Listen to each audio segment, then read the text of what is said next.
Pessoal, tudo bem? Olha só, né?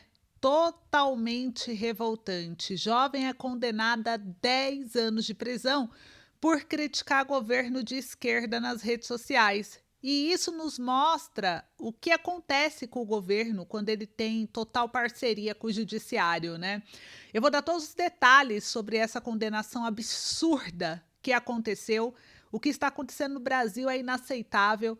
Também, além disso, o Lula ele vem incentivando cada vez mais as brigas dos pobres contra os ricos, levando o Brasil, que já foi uma grande referência mundial, a um cenário totalmente desolador, ao invés de cortar gastos básicos que a população brasileira está clamando, o governo Lula sabe o que ele quer? Ele quer aumentar ainda mais os impostos, né, para a população, para manter o seu populismo barato. E eu vou mostrar também com detalhes como que o Brasil possui o seu meio político mais caro do mundo, comparado, né, a diversas outras nações. Então fica aqui comigo até o final do vídeo para você não perder nada, né? Não se esqueça de deixar aqui o seu like. Eu vou compartilhar aqui minha tela com vocês. Já peço para vocês compartilhar esse vídeo, ativar o sininho de notificação. E a gente vai aqui ao que interessa, começando com a Câmara, né, que tem o maior número de servidores do mundo, gente. Saiu aqui no CNN Brasil a matéria. Deixa eu compartilhar minha tela aqui com vocês, para mostrar aqui para vocês. Olha só, Câmara do Brasil tem maior número de servidores e orçamento do mundo. Pesquisa Interparliamentare Union mostra 14 mil servidores na Câmara do Brasil, 51% mais que o próprio Estados Unidos. Então, o Brasil ele deve consolidar a liderança no ranking dos maiores e mais caros legislativos do mundo. Mesmo antes da ampliação do número de deputados, a Câmara dos Deputados do Brasil já tem o maior número de servidores e tem poder de paridade, o maior custo do legislativo do mundo, gente. Então, a pesquisa, ela é um órgão internacional dos parlamentos nacionais, mostrou que o Brasil tem a Câmara dos Deputados com mais funcionários do planeta. Estamos falando de 14.001 pessoas, segundo os dados mais atuais que comparam 97 legislativos. Então, olha o Brasil aqui, ó, no ranking de servidores do legislativo, o país que mais empregam. Ele ficou aqui maior do que os Estados Unidos. Brasil, depois Estados Unidos, aí vem aqui México, Coreia do Sul, Argentina, olha isso, né? O Brasil tem 51% mais servidores no legislativo que os Estados Unidos, que tem 9.247 servidores em segundo ranking. E o Brasil é, aliás, o único país que tem mais de 10 mil empregados a serviço de deputados. Na comparação com a Argentina, quarto da lista, o Brasil tem 3 vezes mais servidores. Vocês estão entendendo isso aqui? Olha isso. Então eu mostro para vocês verem aqui, gente, que isso aqui não é coisa da minha cabeça. A mídia expôs está aqui para todo mundo ver. A gente vê essa revelação aqui da Câmara dos Deputados, que possui o maior número de servidores do mundo, o orçamento mais caro entre os legislativos globais, consumindo 72% a mais do que o Congresso norte-americano e abrigando aqui incríveis 14 mil funcionários. Isso acende um alerta vermelho para todos nós, né? Enquanto a população convive com falhas em serviços essenciais como saúde, educação, transporte, paga impostos pesados, a gente vê o parlamento se regozija em uma estrutura inchada. São 27,3 servidores por deputados, quando você faz a conta. É um nível 6 vezes maior do que o Reino Unido, por exemplo. E essa distorção social é ainda mais grave ao comparar o orçamento da Câmara com ministérios vitais juntos, como comunicação, meio ambiente, turismo, direitos humanos, que somam menos recurso, juntando eles, que o próprio legislativo. E aí a gente vê que o Lula, ele vira um cúmplice do esbanjamento, né? O governo Lula deixou passar a aprovação da PEC, que permitiu a expansão de cadeiras na Câmara, sem propor qualquer contrapartida real em eficiência. É como inflar um balão gigante no meio de uma crise fiscal sem oxigênio para saúde e educação. Então, Lula e sua base, ele se mostra indiferente a esse desequilíbrio, né? Preservando privilégios do legislativo em vez de aproveitar a chance para propor reformas reais, como a redução de cargos comissionados, super salários, né? Isso ele não mexe. E a gente vê que há pelo menos 3 mil servidores na Câmara recebendo mais do que os próprios deputados. Está aqui na matéria também, A gente continua a matéria, mostra ó, que muitos ultrapassam o teto constitucional, que em média é R$ 43 mil mensais. Então, isso acontece em um cenário de arroxo salarial geral, né? E falta de planos consistentes para descartar privilégios estruturais. Então, para quem sustenta esses gastos, a população, a desigualdade e a falta de retorno social tornam-se mais incompreensíveis a cada dia. Embora o funcionalismo público do Brasil represente cerca de 8,9% do PIB, algo dentro da média da OCDE, a distribuição do setor público é profundamente desigual. Carreiras privilegiadas, como auditores, técnicos do legislativo e servidores pendurados, ganham muito mais sem oferecer contrapartida proporcional em produtividade ou resultados. Então, o Bolsonaro ou Lula, o privilégio continua. Não se trata de questionar apenas o partido que está no poder, não. Esse problema atravessa gestões e ideologia, gente. Mas no governo atual, o silêncio oficial diante do esbanjamento parlamentar reforça a percepção de que nada vai mudar, mesmo com a alternância no poder.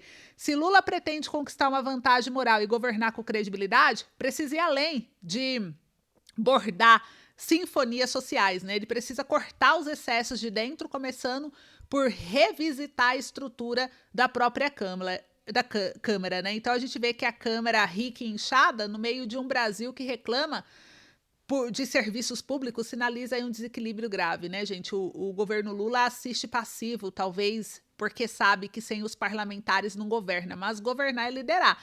E liderar, às vezes, contraria prazeres parciais. Tudo é negociação, né? O político tem que saber negociar, inclusive dentro de sua própria base, para retomar a confiança pública e mostrar que existem limites, inclusive para o poder público. Vocês concordam com isso ou não? Comenta aí sua opinião. Enquanto isso, eu vou trazer uma outra notícia que saiu aqui também, que é o PT, que ele quer causar briga de pobres contra ricos. E isso não sou eu que estou falando. Saiu também na mídia e eu vou mostrar aqui para vocês. E vocês vão ver comigo aqui, ó, quer ver? PT dobra a aposta para aumentar disputa de pobres contra ricos. Gente, saiu na mídia. Tá todo mundo vendo o plano do governo. Em novo comercial, o partido de Lula usa o discurso predileto do presidente para polarizar a sociedade. Peça não faz menção sobre aumento de despesa do governo. Então, o PT publicou na sexta-feira, dia 27 de junho, um novo vídeo de propaganda na internet que intensifica o discurso de enfrentamento entre pobres e ricos. E o mote é um dos preferidos do Lula, né? Os pobres pagam muito imposto, os ricos quase nada. E a propaganda circula nas redes sociais com imagens que aparentam ter sido geradas por inteligência artificial. O Poder 360 procurou o PT para confirmar a técnica utilizada. Quando houver resposta, o texto será atualizado. E no vídeo, os pobres são retratados como figuras abatidas, carregando grandes sacos com a inscrição imposto nas costas. Já os ricos aparecem como homens brancos de terno, segurando pequenos sacos com o mesmo rótulo. O comercial intercala essas imagens com a narração de um locutor. Eis o texto lido na peça na íntegra, que diz que no Brasil, quem vive de salário sempre carregou o maior peso de imposto. É taxa no pão, no gás, na luz, no remédio da avó e até sobre pouca renda. Já quem está no topo, o super rico, esses sempre pagam proporcionalmente bem menos. Imposto é necessário, mas justiça também é. Por isso o governo Lula quer virar esse jogo com o novo IR, fazendo super ricos e site de aposta pagarem mais para investir em quem mais precisa. Taxação BBB dos bilionários, bancos e bets. Novo IR é justiça histórica, justiça de verdade, mostra que você tem inteligência, mas não é artificial. Lute por justiça e espalhe esse vídeo por aí. Olha só, né, gente? E a retórica lembra discursos do século XIX e XX, aqui diz a matéria, em que o proletariado é tratado como moralmente superior e guiado por um Estado que promete corrigir desigualdades estruturais, né? E o Estado e o governo de esquerda, nesse caso, são o farol que ilumina o caminho. O governo Lula quer virar o jogo com o novo IR, fazer os super ricos e o site de aposta pagarem mais. Gente, então aqui é gigante a matéria, eu não vou ler toda porque é muita coisa, fica cansativo, mas é só resumir o que eu compreendi a respeito disso e trazer a minha opinião, e eu queria saber de vocês também, porque é algo grave.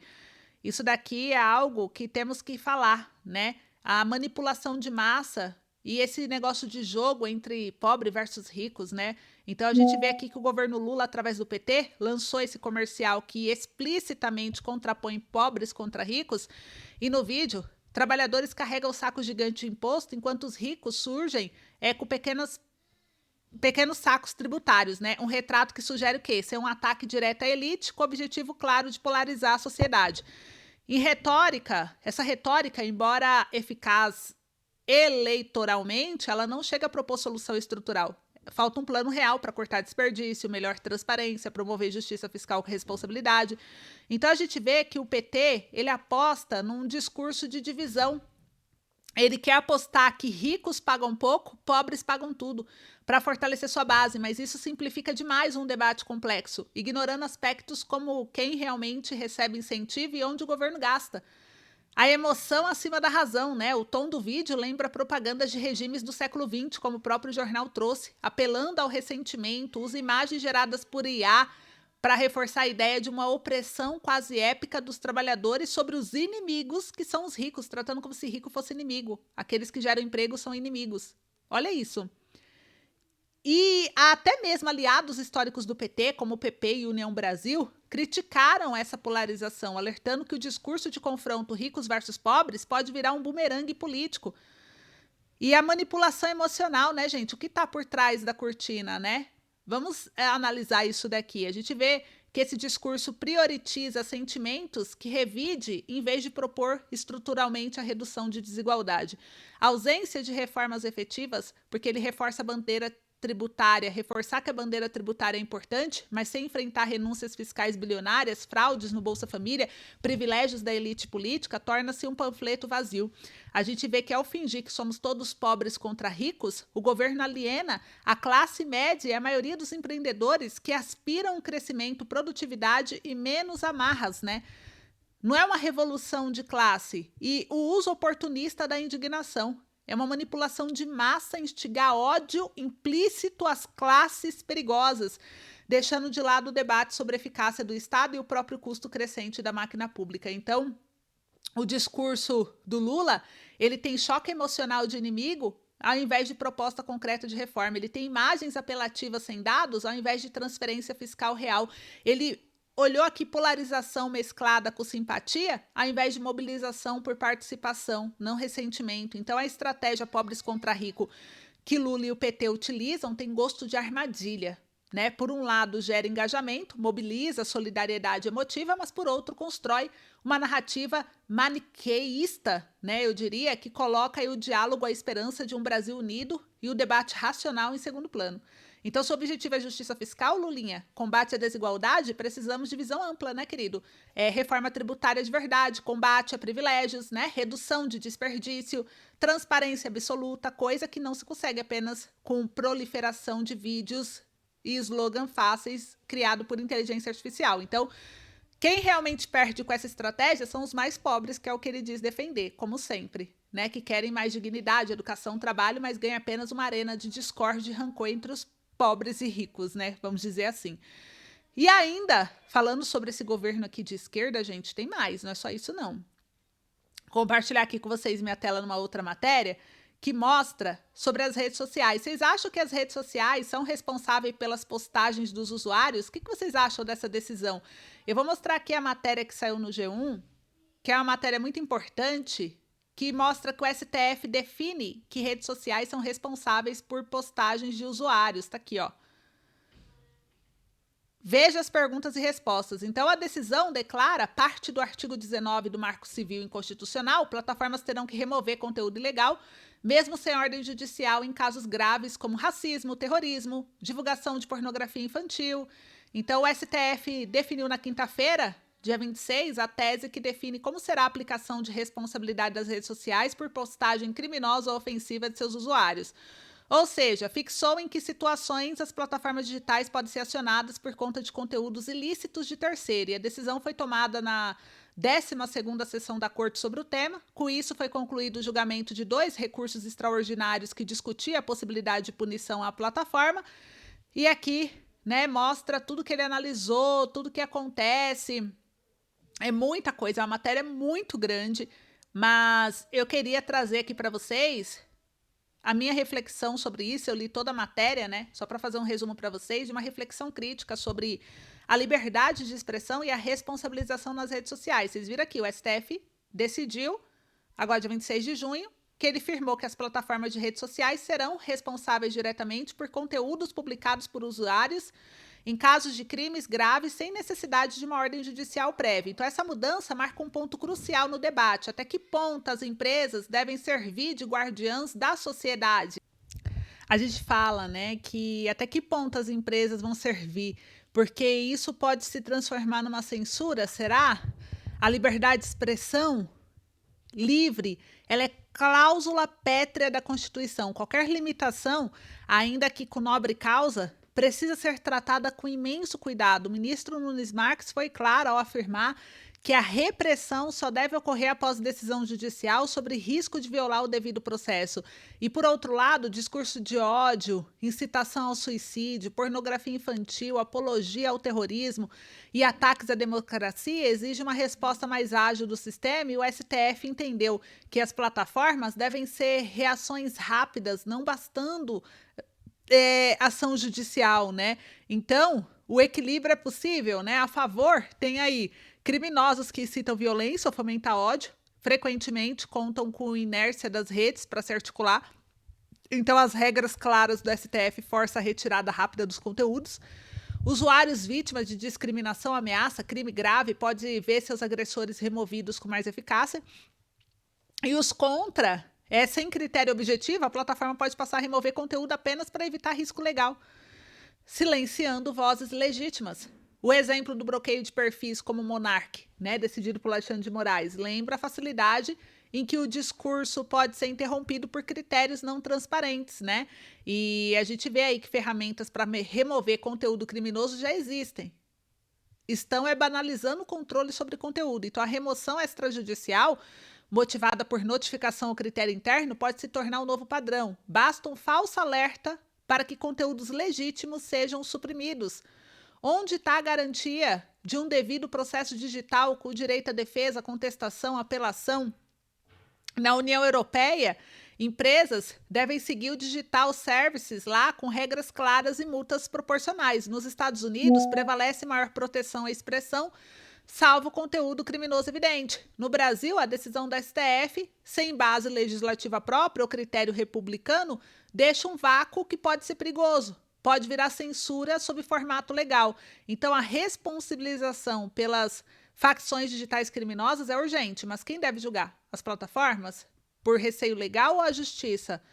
Sem garantia de transparência e de contraditório, corremos risco real de vê-las agir para se proteger, não para proteger o usuário. Então, eu concordo com a ideia de responsabilização, mas só se vier acompanhada de garantias sólidas, definição clara e pública do que é considerado ilegal, mecanismo de contestação, defesa e restauração de conteúdo e supervisão estatal ou independente, né, das decisões de remoção. Caso contrário, estaríamos trocando a impunidade digital por uma ditadura soft da moderação disfarçada de lei. O que vocês acham?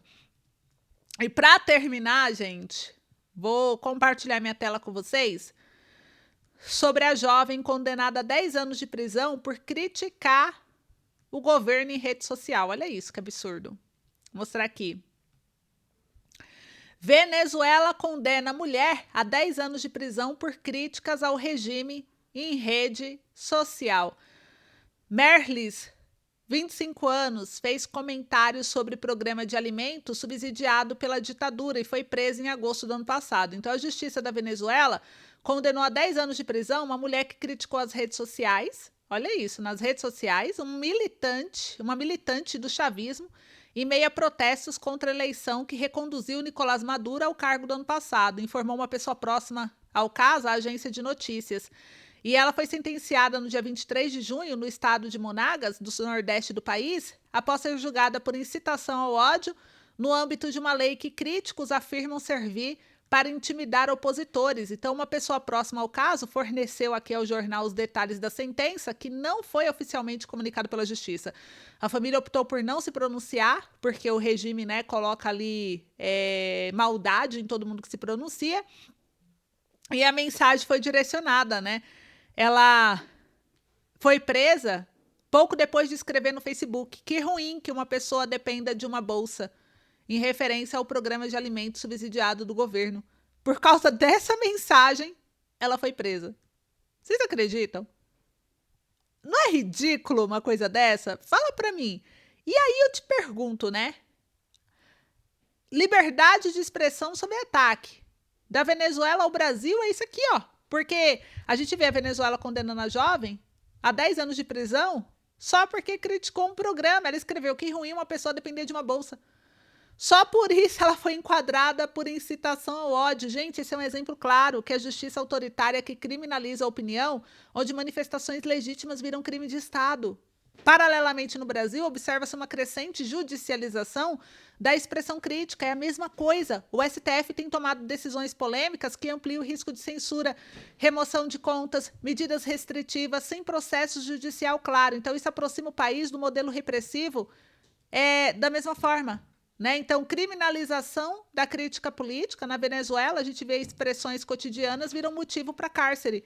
No Brasil, críticas ao STF já são alvo de investigação, bloqueio de perfil, ameaça de punição, com discurso que rotula dissidentes como inimigo da democracia.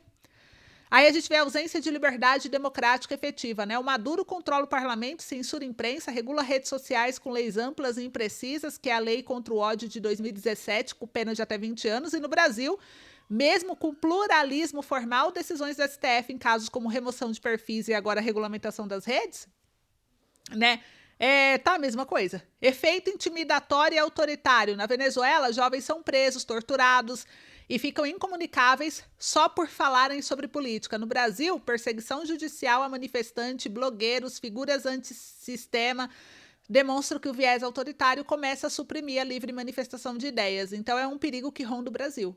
Não afirmo que vivemos uma Venezuela tropicalizada, mas estamos à beira de um modelo de controle judicial indireto no discurso público. Quando falas críticas a ministros são enquadradas como crime, quando decisões são tomadas sem ampla transparência, quando o STF assume a postura de censor, abrimos precedentes para a estrutura semelhante à venezuelana. Então, o uso legal para silenciar opositores democráticos é uma ameaça real. Se a crítica deixa de ser aceita, se vozes divergentes são rotuladas como perigosas, se espaços de debate são removidos por retaliação política, o sistema democrático começa a se corroer lentamente, é verdade, mas com risco significativo. Então, esse caso é uma fotografia de um Estado que pune com rigidez o simples dissenso. No Brasil, se seguirmos o caminho da judicialização excessiva da crítica, da remoção de conteúdo sem contraditório e da construção de uma moral judicial impositiva, é a mesma falha da Venezuela. Então, precisamos proteger a liberdade de expressão, exigir plena transparência jurídica e garantir que, ainda que criticável, o Estado nunca puna quem pensa diferente. A democracia não sobrevive sem discordância. E discordar é um direito, jamais um crime. Vocês concordam com isso ou não? Comenta aí para mim. Esse foi o vídeo de hoje. Um beijo, até logo.